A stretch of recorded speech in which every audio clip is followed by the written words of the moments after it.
నాళ్ళకి బామ్మగారు ఇక్కడికి వచ్చారు కదా, తను ఆనందంగా వెళ్ళాలనే అబద్ధం చెప్పాను. లేకపోతే ఈ శోభనం పేరు పెట్టుకొని ఇక్కడ పాతుకుపోద్దామని లేదు. ఆవిడ ఇక నుంచి బాధతో వెళ్ళకూడదని అనుకున్నాను.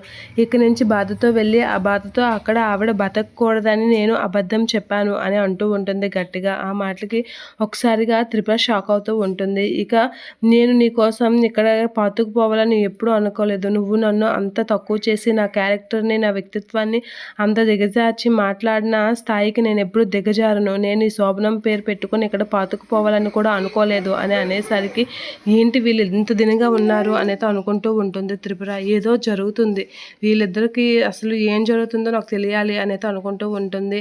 ఇప్పుడు నువ్వు వీళ్ళు హ్యాపీగా ఉండాలని అనుకుంటున్నావు, కానీ నువ్వు ఈ ఇంట్లో ఉంటే నేను ఎంత నరకం అనుభవిస్తున్నానో నీకు తెలుసా? నువ్వు ఇంట్లో ఉన్నంతసేపు నాకు మనశ్శాంతి లేదు, నాకు బుర్ర తిరిగినట్లుగా ఉంది. నువ్వు ఇక్కడి నుంచి వెళ్ళిపోతే నాకు తల బరువు తగ్గుతుంది. నువ్వు ఇక్కడి నుంచి వెళ్ళిపోవచ్చు కదా అని అంటూ ఉంటాడు. నేను ఇక్కడి నుంచి వెళ్ళిపోవడానికి ఇది ఉంది. ఇది లేకపోతే నేను అసలు ఇక్కడ ఉండేదాన్నే కాదు. నువ్వు నాకు వ్యక్తిత్వాన్ని, క్యారెక్టర్ని అంత దిగచార్చి మాట్లాడినా సరే నేను ఇక్కడ ఉంటున్నానంటే దానికి కారణం ఈ బంధం ఒకటే. నువ్వు నా మెడలో తాళి కట్టుండకపోతే నీకు నాకు అసలు సంబంధమే లేదు. నువ్వెవరివో నేనెవరివో. నువ్వు ఇంత తక్కువ చేసి నన్ను మాట్లాడినంత అవసరం కూడా నేను ఇవ్వను.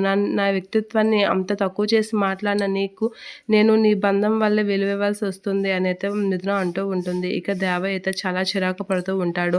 ఇక నేను నీకు ఎప్పుడు లో తాళి కట్టిన కారణంగానే నేను ఇక్కడ ఉన్నాను, ఆ విషయం గుర్తుపెట్టుకో అని చెప్పేసి చాలా చిరాకుగా స్నానంకి అయితే వెళ్ళిపోతూ ఉంటుంది మిథున. అదే అక్కడే ఉన్న త్రిపురని గమనించకుండా చిరాకుగా వెళ్ళిపోతూ ఉంటుంది. అదంతా విన్న త్రిపుర అయితే షాక్ అవుతూ ఉంటుంది. ఇక దీని సోది ఎవడు వింటాడో అని అయితే దేవ అయితే చాలా చిరాకు పడుతూ ఉంటాడు.